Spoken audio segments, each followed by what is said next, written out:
When you think about it, wrestling's a real cruel mistress. It takes a certain mentality to chase success in a business where nothing is guaranteed, even if you do everything right. 100 promises broken for every one that is kept, risking your body and your life every time you go out to perform.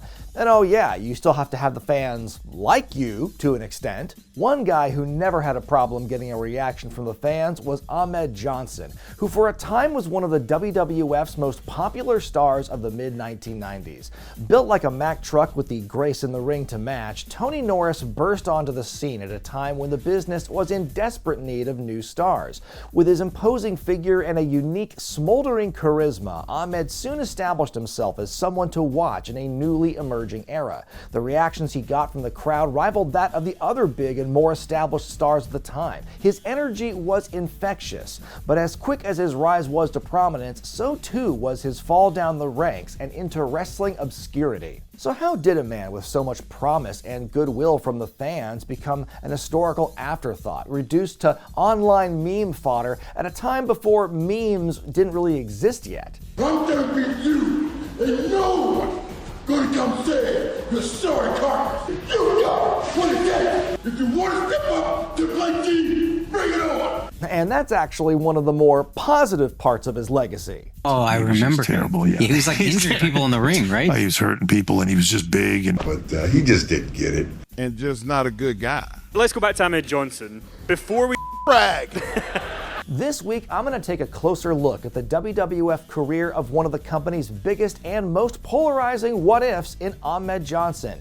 Juice Make Sugar, you're subscribed to Wrestling with Regret, and hit the bell icon so you're notified of all my new releases. Productivity, you're going down! Norris first cut his teeth in the biz in the Lone Star state of Texas, working under the tutelage of Skandar Akbar, Scott Casey, and Ivan Putski, learning alongside future greats in Booker T and Stevie Ray. Debuting in 1989 and working for several years in the Texas Independents, Global Force Wrestling, and even Japan, the Regulator got a tryout with the World Wrestling Federation in July of '95, thanks in part to a connection he had with Michael Hayes. If you saw my recent countdown about how hard it can be to replace outgoing talent, then you'll recall the story of Cowboy Bill Watts and his complicated history with race as the booker of Mid-South Wrestling and WCW.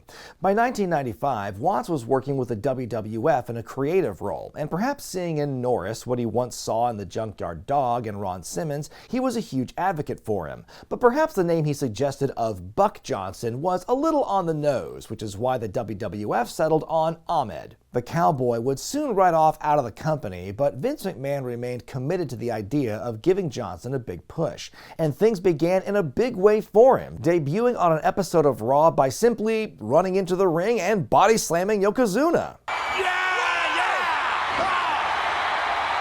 I know we'd seen it done back in '94, but this was way more impressive when you account for inflation.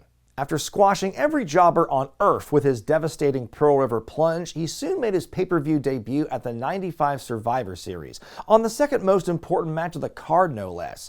Teaming with Shawn Michaels, Davey Boy Smith, and Sid, the fearsome foursome took on Razor Ramon, Dean Douglas, Owen Hart, and Yokozuna in the first ever wildcard Survivor Series match. Good guys teamed with bad guys, friends were forced to fight each other, and all other manner of stupid crap that made this the last ever wildcard Survivor Series match. Despite the concept being silly, Ahmed looked anything but. From the build to the match itself, he soon showed that he wasn't to be messed with, even body slamming Yoko a second time. After Survivor Series, Ahmed was set to take on evil school teacher Dean Douglas at the In Your House pay-per-view in December. But what a shock! Douglas was too hurt to wrestle the day of the show and was hastily replaced by Buddy Landel, a talented journeyman wrestler best known for ripping off Ric Flair's entire gimmick. Man, nothing worse than somebody who blatantly steals someone else's shtick. Like, what were they thinking? What a bunch of diarrhea dog doo-doo. Good thing that I remember it so you don't have to.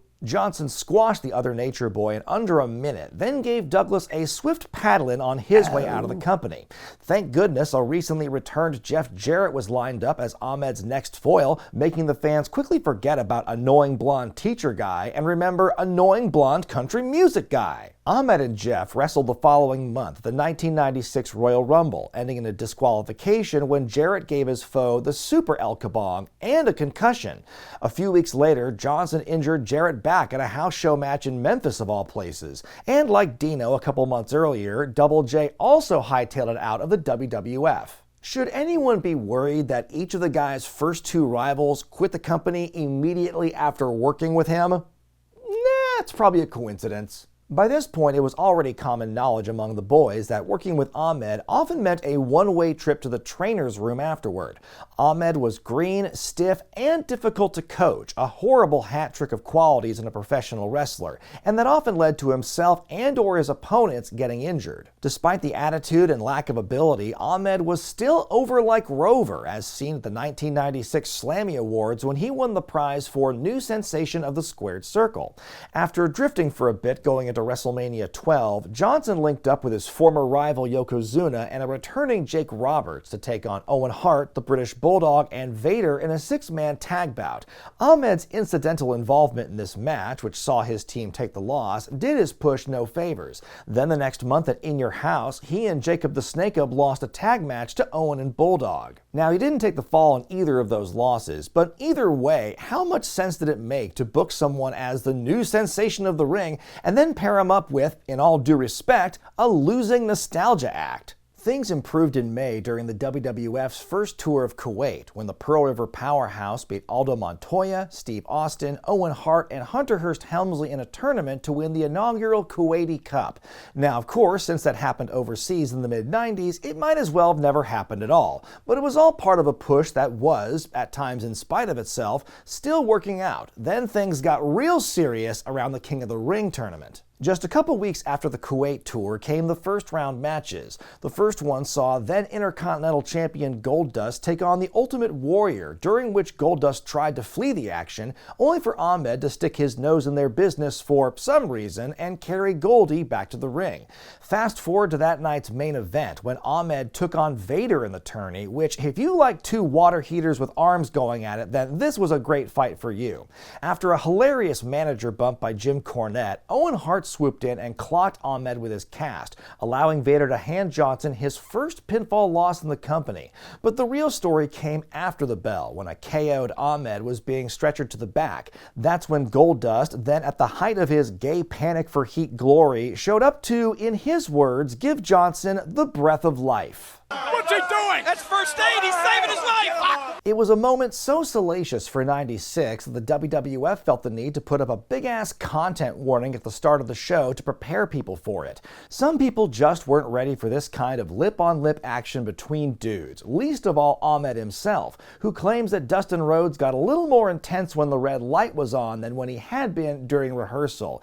Needless to say, I don't think he was acting very much in the immediate aftermath. Whoa! It just dawned on me that had Ahmed simply done nothing during that opening matchup, this all could have been avoided. But then, gosh, think about the alternative. Warrior would have won the match by countout. He could have gone on to win the whole tournament. It could have been Warrior 316 for all we know. Oh, Jesus, maybe him fighting Jerry Lawler was the best option. The champ continued to play mind games with his opponent, even going so far as to call him a mandingo, a reference to a 1975 exploitation film about a plantation owner's wife who forces one of their slaves to have sex with her in order to make her husband jealous. Just in case you thought they didn't know what they were doing here. Whoa now, is that a Crunch Bar I see in his hands? No doubt a young Nick Khan was watching this, feeling a deep shame and bitter disappointment at the lack of a corporate tie-in. Despite the cringeworthy build and the awkward, unwanted touching during the match itself, it all led to a massive catharsis for the fans when Johnson beat the Gold One in decisive fashion at King of the Ring, one of the show's most memorable moments, well, save for one. In all seriousness, Ahmed's win was momentous in its own right. By winning the second most important title in the company, Johnson became the WWF's first black champion of any kind since 1984. Okay, technically 94, since Men on a Mission were tag team champions for like 2 days, but that was by accident, and they barely acknowledged it. By breaking down that barrier and by being so well received by the fans despite his in-ring limitations, perhaps the prognosticators were correct. Maybe they could mold this lump of clay into a future WWF champion. Who cares if he's a little sloppy in the ring? He looks amazing, and the fans still connect with him, even if they can hardly make out half of what he's saying. I'm lost for words. Because words ain't gonna explain. I don't care if I brush my kidney, brush my hand, brush my fist, whatever it takes. The job will get done. I just want a game. You want a game fight? You got it, Faarooq. Come on, Kevin, the kick. You know, it's the passion that people connect with most. I haven't even mentioned the end of the pay-per-view, which saw Ahmed standing tall with WWF champion Shawn Michaels and the Ultimate Warrior against Camp Cornette. The stage was set for a six-man match at International Incident, only for Warrior to pull a Warrior and peace out after the match was made. He was soon replaced by the much more stable, far more reliable Sid Vicious. Despite the change in the depth chart, the team known as the People's Posse, came up short on pay-per-view. Vader pinned HBK with the Vader Bomb, setting up their title match at SummerSlam, which went how it did. But the Intercontinental Champion had his own tailor-made program lined up after In Your House, which unfortunately spelled the beginning of the end of his time in the company. Wait a minute, what's this? What's going on? On the Raw after the pay-per-view, Ahmed was attacked by the debuting former world champ in Ron Simmons, now under the name Faarooq Assad, a gladiator who wore a weird helmet, and he was initially managed by Sonny because they really wanted the fans to not like him because, you know, again, they knew what they were doing. But this feud, bent to introduce Simmons into the fold, was snakebit from the beginning. Faarooq came in hot and heavy with the beatdown, kicking Ahmed so hard it wound up damaging his kidneys. 2 weeks later, after having already won a #1 Contenders Battle Royal, Johnson was forced to relinquish his gold and step away from wrestling for 4 months due to the injury. Now, of all the stories of Ahmed Johnson and the trouble he got into backstage during this run, the tale of he versus Ron Simmons is a long and, at times, confusing one, and I'll get to why in a little bit. One story claims that Ahmed had a previously undiagnosed kidney issue they discovered that forced him to be written off, hence the beatdown by Faarooq. But in later interviews, Ahmed himself has said that Farouk's kicks directly led to his injury, which got more severe that night in his hotel room. Not only that, if the WWF had known about his kidneys going into that Raw, they probably wouldn't have had him wrestle a tag match and win a freaking battle royal that would air a week later. Ahmed's injury forced him out of SummerSlam and the title match he would have got the following Raw by winning that Battle Royal. So that makes me think that this was far less premeditated and more an issue of Faarooq kicking Ahmed a little too hard. Oopsie! Ahmed came back to TV in December of that year, ready to go after Faarooq Assad. But by now, the former gladiator ditched the last name and traded in his Nerf helmet for a leather kufi, becoming the leader of the Nation of Domination, a group that was inspired by the Black Panthers and the Nation of Islam. Faarooq's mission was to bring Ahmed into the group, an invitation our hero emphatically rejected. The feud got very incendiary, especially in regards to the men's race and backgrounds. You come out here preaching about what you want to do, an example you want to set for your people. You're the reason that your people is behind 50 years. Besides a redneck, it's you, the Uncle Toms of this world, that I hate the most. Luckily, Ahmed knew the best way to deal with troublemakers like this: chance. You're going down! You're going down! You're going down! You're going down! You're going down! Their one-on-one match at the '97 Rumble ended inconclusively when Ahmed won by DQ. Then in the Rumble match later on, Faarooq took himself out of the running when a 2x4 wielding Ahmed came out in pursuit. By Wrestlemania season, Johnson had enlisted some backup in the form of the Legion of Doom for a Chicago street fight at the biggest show of the year. Once again, Ahmed was relegated to a multi-man match at Mania, but at least this time he was front and center, the hero of his own story, standing tall after a chaotic match that saw a shoot fire extinguisher make a huge mess, Ahmed slamming Faarooq through a table, and even a hecking noose. If it weren't for that little submission match with Bret Hart and Stone Cold Steve Austin, this would have been the best part of WrestleMania 13. But even this feel-good moment for Old Med didn't come without controversy. Years later, Road Warrior Animal accused Johnson of stealing Hawk's shoulder pads, the set that he came out with during their entrance. Ahmed has denied that he stole the pads and says that Hawk gifted them to him out of respect. At this point, who knows what the real story is, but I think we can all agree that when it comes to honorary LOD members, Ahmed's no Kensuke Sasaki, or even Heidenreich. Ahmed's war with Faarooq continued long after Mania. Every week, the leader of the nation would find a way to get one up on his rival, like beating him in a gauntlet match to become the new #1 contender for The Undertaker at King of the Ring. Meanwhile, guys like Crush, Savio Vega, and Tuxedo-era D'Lo Brown wound up taking the brunt of Johnson's wrath.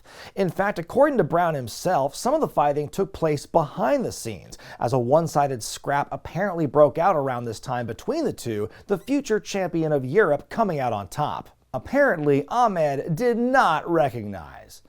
Hey you, come here, give me that. Don't take my medications, Morty. Sorry. At the pay-per-view, Faarooq would be unsuccessful in winning the title despite help from the nation. The next night on Raw, he fired Savio and Crush, and the following week he promised to make the group bigger, badder, and blacker than before. Ahmed and The Undertaker looked to join forces to combat this new directive until... Wait a minute! No, my God, no! From you, nation of domination! Oh, well, there's something that makes all kinds of sense. Yeah. If you like bullshit. After spending more than a year fighting with Faarooq, spending months of that time out of action due to a kidney injury caused by the guy, in what world does it make sense for the San Ripa to come out and join forces with him? Instead of trying to move on and do something different with Ahmed, why keep two of the only black guys in the company who are getting a reaction joined at the hip like this? The following week, Ahmed came out to explain his actions. You see, despite their months of fighting, it's actually been the nation who's had his back since returning from injury, not all these honkies in the crowd. They never supported him, he said, in spite of all evidence to the contrary, so bacon off. Any man that listens to another man is a low down, dirty slave dog. Huh? Don't you work for Faarooq now and don't you, listen to him? What? Now an insidious new member of this scary militant group, Johnson was finally in line for a WWF Championship match against the Dead Man at Canadian Stampede, until he blew his knee out 2 weeks after the heel turn during an in-ring brawl with Crush's new group, the Disciples of Apocalypse. Once again, Johnson was taken out of action, his spot on the pay-per-view given to Vader at the last minute. Ahmed returned to the ring about a month later, arguably a bit too soon after his injury, only to be promptly kicked out of the nation, back on Faarooq's bad side, and now a face again? Ah yes, my favorite kind of babyface turn. Not when the bad guy has a change of heart, but when the other bad guys he's hanging out with just get sick of him. The following week, the nation picked up a real blue chipper in the recently returned Rocky Maivia, fresh off a shoulder injury and making a career move that would change everything. So, not quite the same trajectories. Yeah. Once again, Ahmed Johnson found himself feuding with Faarooq and the nation, and though the lineup may have changed, the story really hadn't, only now the fans cared a whole lot less about Ahmed since he just talked smack about them less than 2 months before. And now that unexpected faces like Steve Austin and Mankind were popping up, suddenly this injury-prone, reckless hoss had become less important in the grand scheme of things. By the '97 Survivor Series, he was pushed to the background of his own feud when he, the LOD, and Ken Shamrock took on all 4 members of the nation. Ahmed was eliminated 3rd overall, and it was Shamrock who came out on top as the sole survivor for his team. Wow, Ahmed sure was in the figurative cuck chair for that one. But that's okay, by that point he had enough extra padding on his legs and arms to craft himself a real one. There were hints of a return to heeldom for Ahmed after Stone Cold got into his business regarding the IC title, but instead the big guy was reduced to a bozo superstar fodder for the recently debuted Kane. Ahmed's final WWF appearance took place at No Way Out of Texas in February of '98, when he joined Shamrock and the DOA to defeat, who else, the Nation of Domination in an 8-man tag team match. Soon after, Ahmed was apparently scheduled to be involved in a segment on Raw involving the Truth Commission, a later entry into the WWF's ingenious Gang Wars storyline. According to Ahmed, the segment was to involve him being hanged by a noose, which he was against for several reasons, one of which being that he didn't want his gravely ill sister to witness this happening on TV just days before she passed away. Without explicitly mentioning his family issues to avoid garnering sympathy, Johnson told management he had to go home. And with that, so ends the story of Ahmed Johnson's run in the WWF. It's hard to find someone in wrestling so universally reviled by their peers without having killed anyone more than Ahmed Johnson.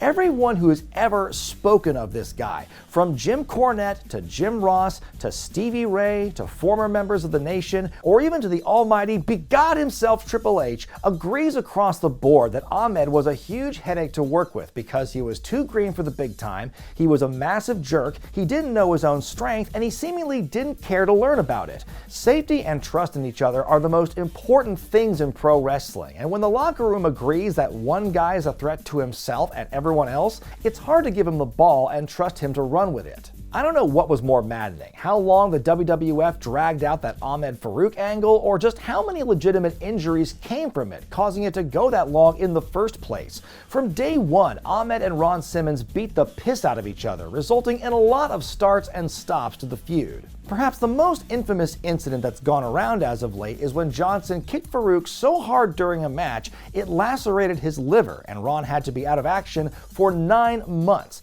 And during this whole time, Ahmed showed no remorse and never once checked in on Faarooq during recovery. Then finally, on the first night he was back in action, Faarooq got his receipt when he kicked Ahmed so hard in their match he broke his ribs. So demoralized was Ahmed after the encounter, it was apparently another big factor as to why he chose to leave the company 6 months later. Or so the story goes. Now, I don't want to say guys like D'Lo and Mark Henry are lying, but this particular story that's going around doesn't really add up.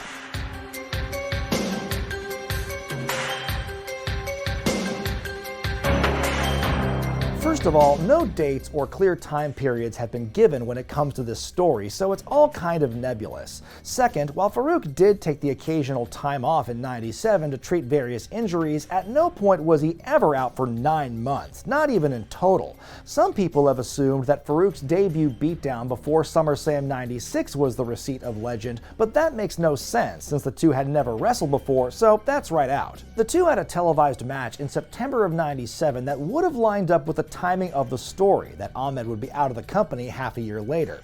I couldn't see any debilitating kicks in that match, but Ahmed's hand was recovering from a freak accident the week before involving a loose nail on the commentary table. The last recorded match between them was a street fight at an MSG house show that November. This could be the match where Ron famously gets his revenge, but by no means is this his first match back after a prolonged absence. And doesn't the story sound kind of familiar to Faarooq hurting Ahmed's internal organs, keeping him out for several months, then Ahmed getting some payback at Mania by allegedly breaking Ron's ribs on a table spot? Are people just collectively misremembering history? It seems to me that Ahmed and Faarooq's feud was just an endless series of receipts. So while I absolutely believe that Ahmed could have injured him and shown no remorse for it, and while I also believe that anytime these guys wrestled it would generate a locker room sellout, the details in this particular story just don't line up. I'm not defending Ahmed here, I'm just saying this story going around's kind of weird. Anyway, it doesn't seem to matter now, as Ahmed and Simmons have apparently buried the hatchet and everything between them is water under the bridge. Ron recently said that he realized life is too short and that he's lost too many of his wrestling brethren to carry a grudge. And to that, all I can say is, damn. But that doesn't exactly let Ahmed off the hook. Aside from the vast amount of general performance-related complaints from colleagues, nobody has been more outspoken about his dislike for Ahmed than Mark Henry, who has called him a liar, a terrible person, and flat out a bad representation of black people in wrestling. Henry has even alleged that at one point while on the road with Johnson and Fatu, Ahmed tried to roofie him. I don't care how easygoing of a guy you are, that'll put anyone in a real bad mood. Ahmed has had a lot to say about his time in the Federation. He claims that his big push early on made him the target of professional jealousy from his co-workers, especially the other black wrestlers. More recently, he's claimed that racism within the locker room played a big role in his departure. He's even alleged that soon after he won the Intercontinental title in '96, Steve Austin may have defaced his rental car with a racial slur, a claim that Austin has outright denied. Ahmed once said that it was Stone Cold's performance as a racist in The Longest Yard that later confirmed his suspicion that it was he, Austin, who did it. That is a wild connection to make, considering that these guys are both wrestlers and he should know what a work looks like, but shit, I don't know, that was a really convincing performance. Who's to say? Johnson stayed out of wrestling for a little while after his WWF departure, finally re-emerging in 2000 for WCW. Now even more massive than he was at his peak, the newly named Big T bumbled and stumbled his way through a program with Booker T. Alongside Stevie Ray and the former Clarence Mason, Mr. Big was part of Harlem Heat 2000, which flickered out within months. He later said that since no one in WCW complained of him being too stiff, that meant the people in the WWF were clearly just jealous wimps. Or perhaps he avoided getting a bad rep in WCW because he wasn't around long enough. Ahmed Johnson was a veritable force of nature in the ring, a man whose intensity and physicality were as much a benefit to him as they were a liability.